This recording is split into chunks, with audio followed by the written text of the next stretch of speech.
السلام عليكم ورحمة الله وبركاته. ازيكم يا شباب؟ زي الحال، اتمنى تكونوا كويسين، واهلا وسهلا بكم في فيديو جديد في قناة توب جلوبال 1 ان ام ال بي بي. طبعا انا جبت الفيديو من الاول خالص، من نقطة الحظر والاختيارات وكده، عشان نشوف مع بعضنا يعني الدنيا هتمشي ازاي. تمام. وانما مجرد الاختيار او الحظر هيفرق معاك في الدور قدام، واتمنى طبعا تستمتعوا بالفيديو وتستفادوا منه. تمام. آه طبعا احنا كحظر، احنا بدأنا ما شاء الله في الحظر. واول حاجة اكاي. هو اكاي برضو حاليا يعني بعد البوف اللي اخده فهو صراحة قوي وبيكونتر اغلب التنكات، لكن انا ما افضلش ان هو يتحذر. ده اول نقطة ليا، يعني ده اول تعليق ليا. الرمي بتاعنا كان عايز يحذر جلو.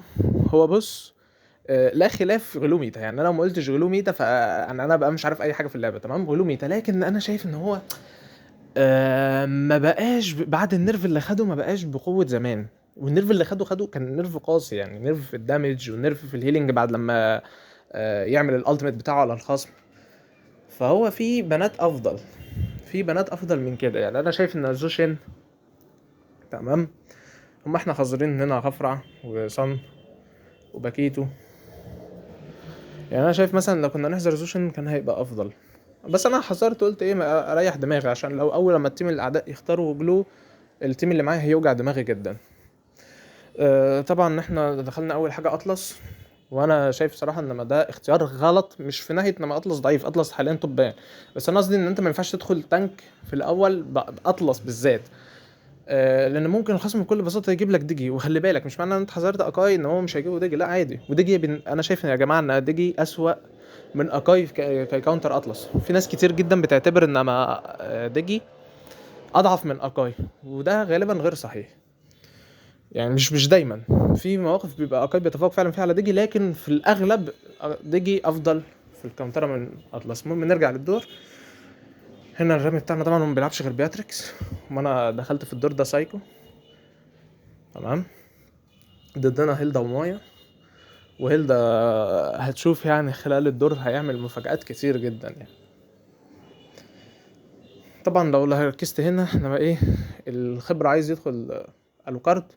يا جماعة، الوكارد ضعيف جدا جدا في الاكس بي، يعني الوكارد فعلا بطل ضعيف جدا في الاكس بي. ولو انت بصيت يعني هو لعب بيه 47 جيم ونسبة فوزه 48%، يعني الراجل على الله اصلا.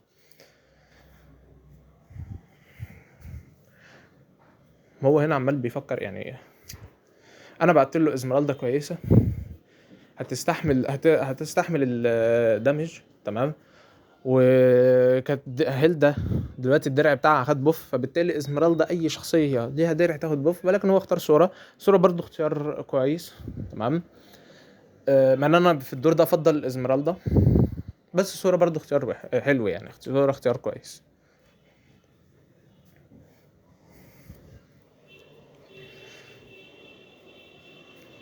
طيب احنا كده نرجع اللي معانا. احنا معانا اطلس، معانا بياتريكس في الجولد لين، انا كنت داخل بسايكلوبس، لينج هاي جانجل، سورا في الخبره، ضدنا هيلدا في التجوال، مايا جولد لين، هارلي هاي جانجل، وجونيفر في طريق الخبرة، ويسن وهارلي هيبقى مد بقى مش هاي جانجل، لان يسن شين هو اللي هاي جانجل. تمام. صراحة انا شايف كاختيارات احنا افضل، خصوصا ان احنا معانا اطلس، يعني تقريبا مفيش اي حد فيهم يقدر يفلت من اطلس غير مايا. فاطلس تجميعة واحدة صح خلاص، يعني الدور هينتهي. تمام. وطبعا تجميعة واحدة صح واحنا نكون معاه، لان في ساعات كتير جدا اطلس بيجمع، خصوصا في السولو اطلس بيجمع والتيم كله ايه في وادي تاني. طبعا انا هنا واخد تنقية، انا كنت برضو بفكر اكمل بتنقية ولا انتقال، بس انا خدت تنقية عشان ايه، عشان جونيفر وعشان التيميت هيل ده. فلو الكلام ده حصل في نص التيم فايت هيبقى الوضع صعب.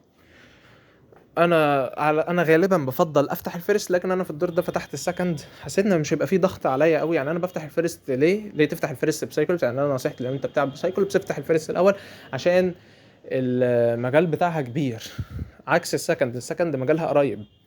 وانت لو لاحظت هنا انت هتلاقي البنج اخضر، بس انت تحس ان انا مهنج، لان فعلا كان الموبايل سخن، وكنت بلعب وبصور، كان الدور ده بالليل، فالوضع كان صعب يعني. ضغطنا عليهم. هو ميزه سايكلوبس في الايرلي انما هو السكند بتاعته مش عالي قوي في الايرلي، يعني لو قرب من الخصم هيبهدله.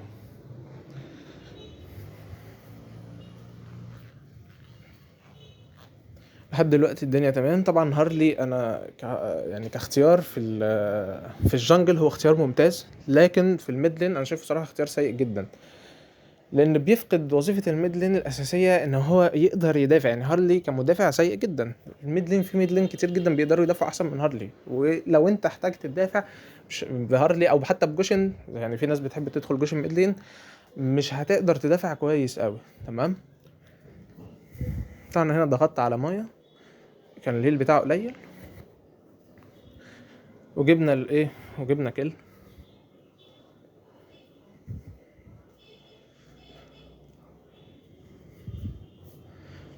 طبعا هو ارلي هنا ما يقدرش يعمل لي اي حاجه بغير الهيل ده. تمام. فهم ضغطوا عليا، بس لحسن الحظ يعني هو ضرب الفليم شوت، انا قلت خلاص انا مت، بس لحسن الحظ ما متش.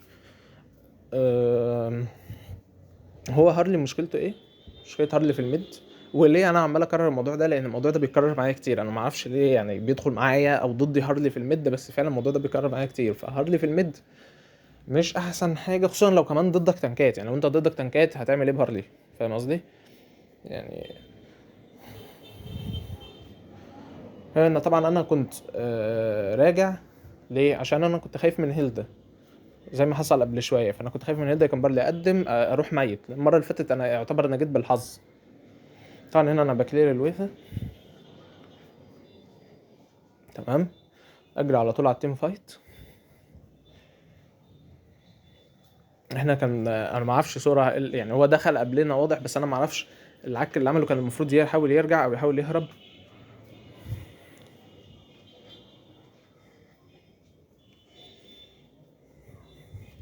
طبعا هنا عمنا بياتريكس ده كل الطاته، بس صراحه كانت حركه كويسه، لان كان مايا واخد الالتيميت بتاعي فثابت في مكانه.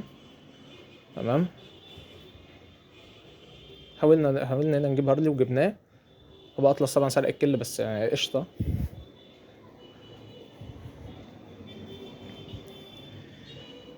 جبنا هيلدا. وهنا يا جماعه في نقطه مهمه، في ناس اول لما تجيب الكل بتطلع تجري وتسيب الجولد بتاع التاور. الجولد بتاع التاور ده يا جماعه مهم جدا، يعني الجولد بتاع التاور ده مهم جدا جدا. وهنا اطلس ما شاء الله عمال يجيب الكلات، يعني جاب تريبل كل ما شاء الله، جاب تريبل كل على قفانا. بس قشطه يعني قشطه، هو صراحه برضو لعب كويس جدا. طبعا هو الراجل هارلي تمام كان بيحاول يعملها عليا، بس جت على اطلس اللي هو بيدوس الزرار اي حاجه. وانا برضو بقول دايما كتير ان انت ما تدوس الزرار، انت بس وجه. هنا للاسف اخر ضربه هي اللي قتلتني، يعني الراجل بيضرب اي حاجه، بس اخر ضربه جت فيا على حظي، مت على ضربه. انا كنت عايز اعمل كت للجزئيه دي، بس انا قلت يعني ايه هي كام ثانيه فكمل عادي.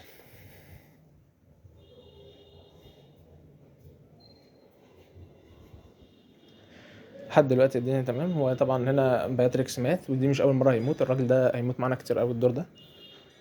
تمام. وبالمناسبة هيلدا كان باين في الماب، يعني هو لو كان ركز في الماب شوية كان هيعز الهجوم اللي عليه ده. بس هو ما شاء الله يعني باتريكس هيثبت لنا على مدار الدور ان هو ما فيش ماب اصلا. وبعتذر تاني على التهنيج في الدور، يعني انت هتحس فعلا ان انا بتحرك ببطء. فعلا الدور كان صعب جدا في النت بسبب ان انا كنت بصور بالليل، والموبايل كان حرفيا بيولع. يعني الموبايل في ايديا كان بيولع.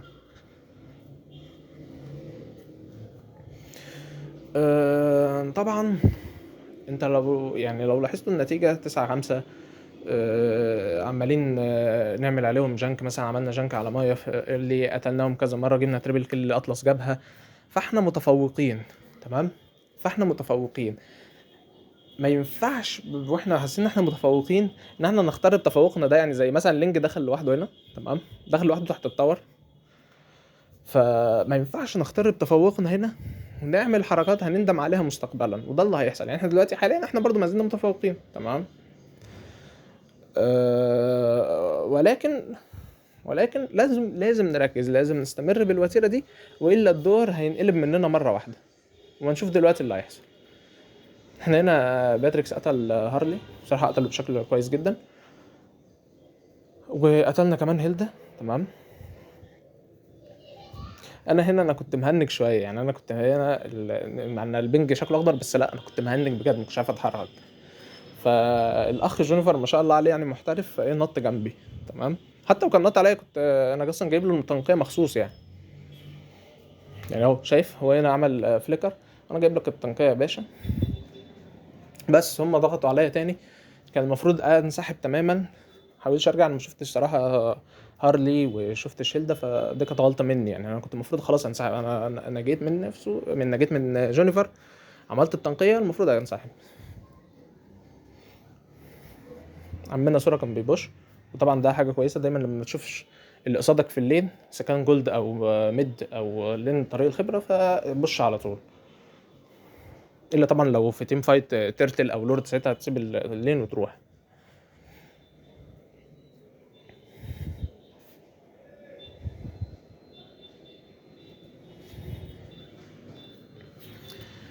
طبعا احنا هنا برضو ما زال الضغط بتاعنا مستمر، هما مش قادرين يعملوا اي حاجه خالص.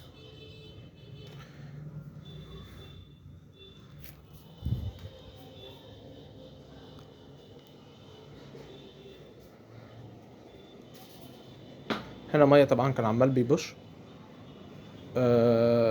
وبصراحه احنا اتاخرنا جدا في ان احنا، يعني هو ما شاء الله خد طورين، احنا اتاخرنا جدا في رد فعلنا، كنا المفروض نجري على طول على على ميه، خصوصا لينج يعني.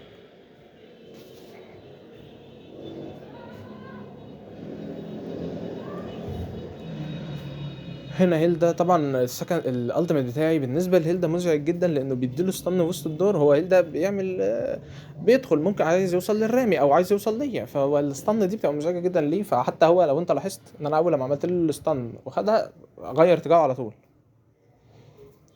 احنا هنا طبعا ضغطنا عليه وجبناه. لحد دلوقتي التفوق لينا يعني 17-9.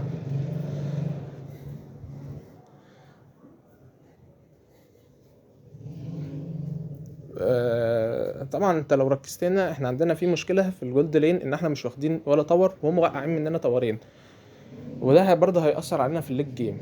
تمام. طبعا انا هنا برضه بلعب والدنيا متبهدله خالص كبنج. في ناس هتركز مع البيلت بتاعتي، تقول لي انت ليه جايب اسينا. طبعا جايب اسينا اكيد هقول لك عشان جينيفر وهارلي اكيد، بس انت هتقول لي طب ما انت ميد، انت ليه تجيب درع؟ الحكايه ان انت يا باشا، اولا اطلس لما يدخل انفين، تمام، لما يدخل ويحاول يجيب التيم كله، ما بيوفرلكش ايه، ما بيوفرلكش حمايه وانت في السولو. وبعدين نقطه تانية، انما سايكلوبس من الميجات اللي ينفع تجيب لها دروع عادي. يعني سايكلوبس يعني مثلا في بعض الميجات زي دورا، الحاجات دي بتبقى صعب جدا تجيب لها درع، هتأثر على الدمج، هي بتعتمد على الدمج متفجر مثلا، فهي بتأثر على الدرع، لكن الدرع بيأثر عليها. لكن حاجه زي سايكلوبس بدمجه المستمر هو مش محتاج قوي، لانه يكون دمجه عالي، او دمجه اللي هو خلاص بقى يقتل ايه، يقتل عن طريق الدرع المتفجر. تمام. فهو عادي ينفع تجيب له درع، يعني انت حتى لو لاحظت برضه هجيب له درع تاني. وطبعا قسمنا ليه بالذات عشان دمج السحر يعني.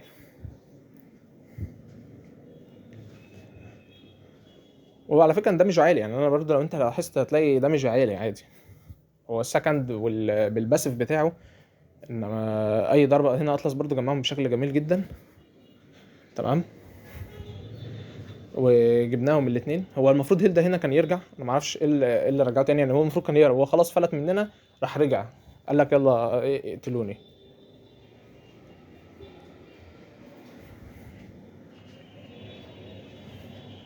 هنا برضو مايا بيبوش.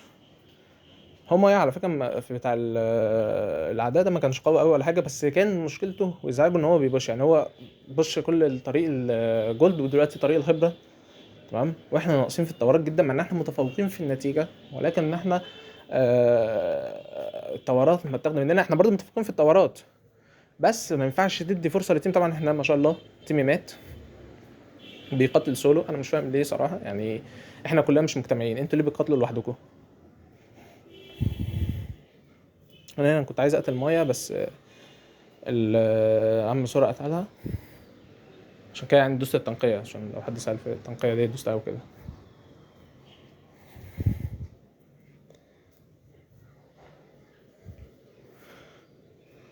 طبعا هنا احنا حاولنا نجيب هيلدا، تمام، بس يعني كميه الاستنات مش طبيعيه، كميه الاستنات مش طبيعيه. بس مشكله هيلدا بقى في الليج جيم ان لما الدرع بتاعه بيبقى صعب جدا تطارده. يا جماعه خلي بالكم من هيلدا في الليج جيم، لان ممكن تكون مطاردته يعني يوديك الفخ او يبعدك عن حاجه مهمه. بس احنا هنا طبعا كانت طاردته عاديه، لان ما كانش في حاجه اصلا يعني مثلا ما فيش لورد او كده. وفي نفس الوقت هو كان يعتبر لوحده اصلا.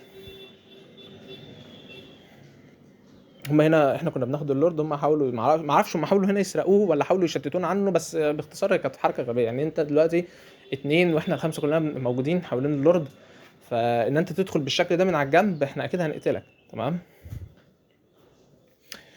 مايا هنا قتلت اطلس، انا ما اعرفش امتى قتلته يعني، بس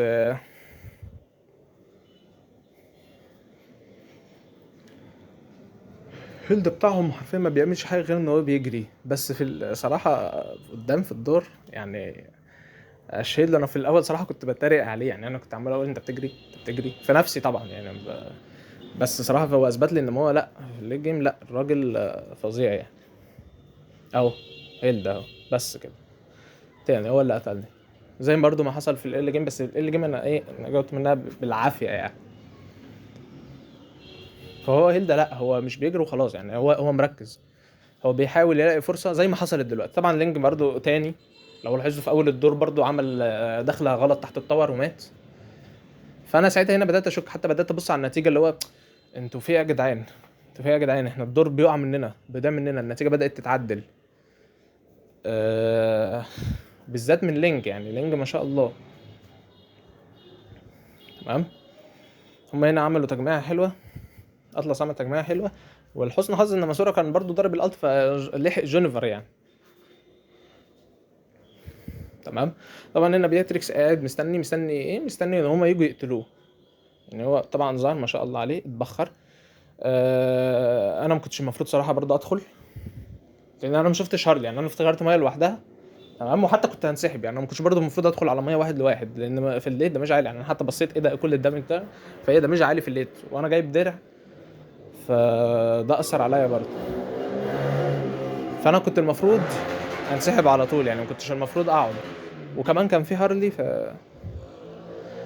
هنا لو لاحظنا في الصوره بيقول ايه ده، يعني ما شاء الله، يعني يا جدعان انتوا اتفاجئتوا دلوقتي ان هم دمجهم عالي، ما هم اصلا في الليت، يعني هم ليت عننا.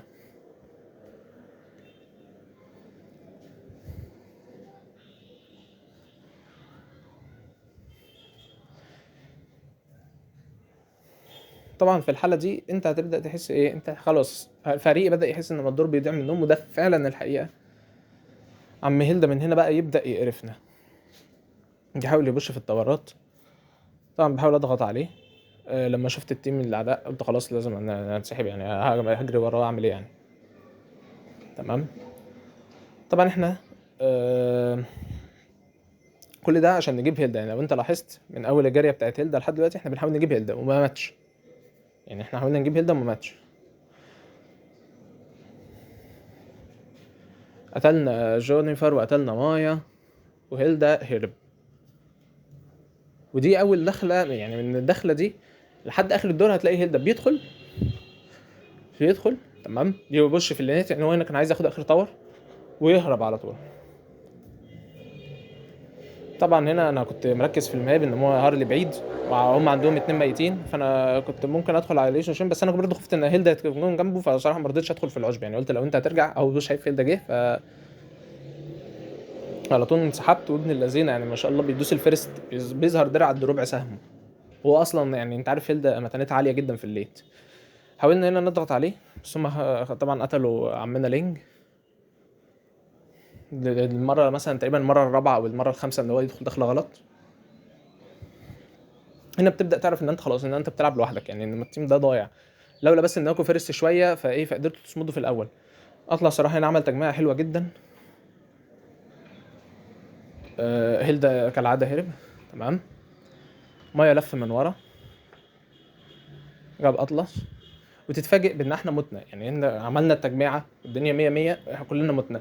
ليه؟ بسبب الدخله الغلط الرامي. آه انا برضو ما كنتش صراحه مستعد قوي، تمام.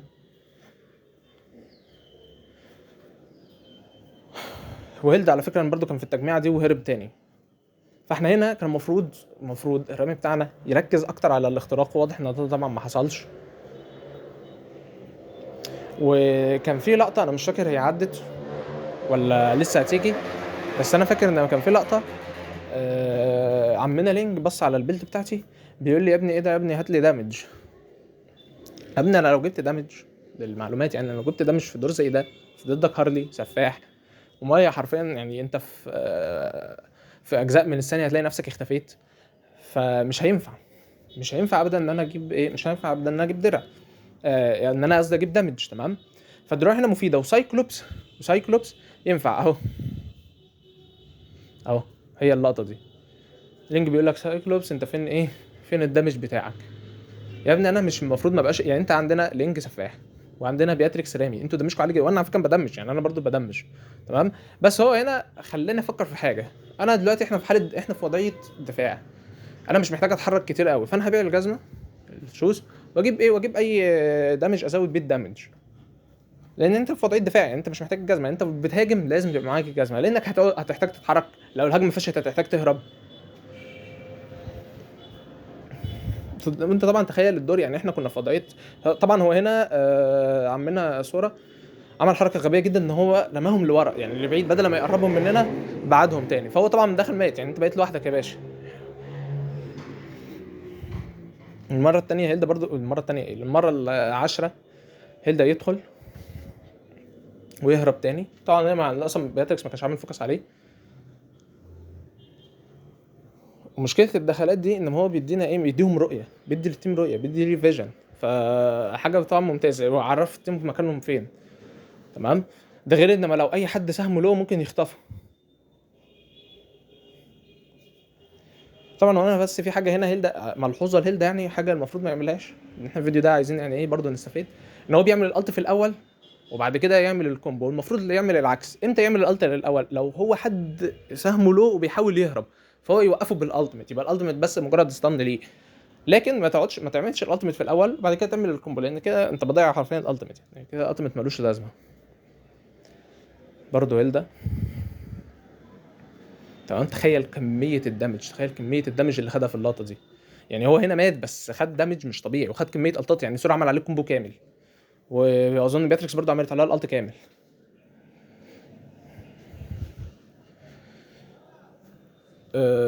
لو لاحظتوا طبعا ان احنا دلوقتي بقينا بنخسر خلاص.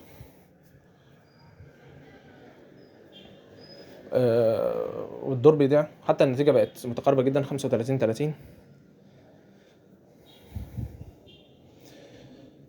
ومايا اشهد لي برضه ان صراحه ان هو بيجي من ورا ويخطف ورا، ساعات بيخطف اطلس، ساعات بيخطف لينج. هتقولي بيخطف اطلس، مايا يا باشا في الليد يخطف اي حد، يعني مش هتفرق معاه تانك او مش تانك.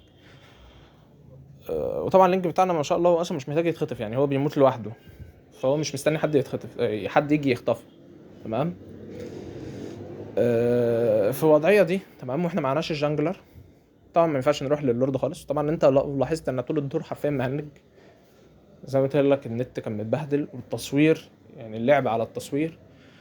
انا هنا ما اعرفش صراحه اطلس هو ليه قدم اصلا، يعني انت ليه قدمت، واحنا كده كده الجانجلر ميت مش هينفع ناخد لورد، وحاليا احنا بقينا اضعف منهم، بس الحركه الاخيره اللي عملها دي جميله. تمام.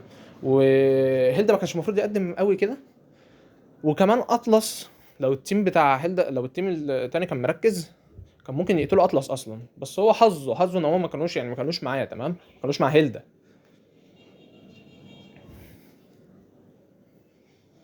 طبعا قد اللورد، انا برضو فاكر فتره من الفترات كنت بقعد اقول لهم يا جدعان اللورد، يعني اشرب لهم على اللورد، بس هم ما فيش، يعني ما كناش اصلا، ما كانوش في دماغهم، يعني هم ما كانش في دماغهم ولا لورد ولا اللي هم، بس ايه، احنا بنقتل وهناخد طورات وهنكسب لوحدنا. وده غلطه، يعني في تيمات كده كتير جدا بالذات اللي بتبدا تحس ان هي بتكسب تعمل الحركه دي. طبعا هو هنا عمل التيميت على جونيفر ومايا، قتلنا مايا. تمام. واللينج بتاعنا مات للمره تقريبا العاشره. وهنا انت المفروض في وضعيه دفاعيه، ما انت المفروض ما تقدمش قوي كده، يعني احنا المفروض ما نقدمش قوي كده. انا حسيت ان احنا هنقتلهم، بعد كده نرجع، المفروض نتنينا في حدود البيز. طبعا اطلس هنا راح هجم، انا ما اعرفش هو ليه راح هجم، يعني انا ما اعرفش هو ليه راح هجم، بس انا افتكرته مسك هارلي. لو بصيت في الماب هو ما مسكش هارلي ولا حاجه، هو بس وقف جنبه لكن ما مسكوش ولا حاجه. ودي صراحه انا كانت غلطه مننا، يعني احنا كنا المفروض ما نقدمش قوي كده، المفروض نرجع. قتلوا اطلس، طبعا انت دلوقتي ما معكش التانك. جبنا هارلي، حاولنا اجيب حاولنا نجيب هيلدا، بس واضح ان بياتريكس للمره التانية معهوش اختراق خالص. هنا طبعا انا بدات افهم اللي بيحصل، ان احنا كده خلاص احنا مفيش غيري انا وبياتريكس. ف يعني انا اخدت الويف، قلت انا هاخد الويف ونرجع. تمام. طبعا بياتريكس ما شاء الله عليه ما سموش عليه. انا اكتشفت ان انا هموت خلاص، يعني برضو كنتش المفروض اقدم، دي غلطه مني. تمام. انا قلت هنا سورة هيحاول ايه يركز ان هو يكلير الويفا. هو فعلا طلع فوق كلير الويفا. لا ما كليرش الويفا، هو طلع فوق حاول يكلير الويفا بس ما عرفش يعني. تمام. حاول يكلير الويفا اللي تحت. هنا برضو تاني للمره يعني المره الخامسه للمره العاشره ضرب الويفا غلط. ضرب الويفا لبره، يعني لو لاحظت ان هو ضرب الويفا لبره المفروض كان يحاول يجيبها ويضربها لجوه مش لبره. تمام. وخسرنا الدور بسبب عدم تنسيق مع التيم خالص، وطبعا بسبب لينج. يعني انا اشهد ان لينج صراحه كان ما شاء الله عليه. ف كان دور صراحه صعب، كان دور صعب. طبعا انا كنت متضايق جدا جدا بسبب العك اللي حصل. يعني احنا كنا متخيل دور انت كنتوا متفوقين فيه ومكتسحين اللي قدامكم وضاغطين عليهم جدا، ودي تكون النتيجه يعني. تمام. حتى بقى هاجي اشوف النتائج، بص يعني حرفيا انا واطلس يعتبر اللي كنا بنلعب. الصورة كان بيساعدنا شويه، اي نعم كان بيعمل كومبوات غلط كتير وكان بيعك كتير وكان بيزقهم دايما بالاتجاه الغلط، بس هو صراحه برضو كان مفيد. يعني هو لو لاحظت في الليل في اللين بتاعه كان ضاغط يعني. وكده نكون وصلنا لنهايه فيديو النهارده، والسلام عليكم ورحمه الله وبركاته.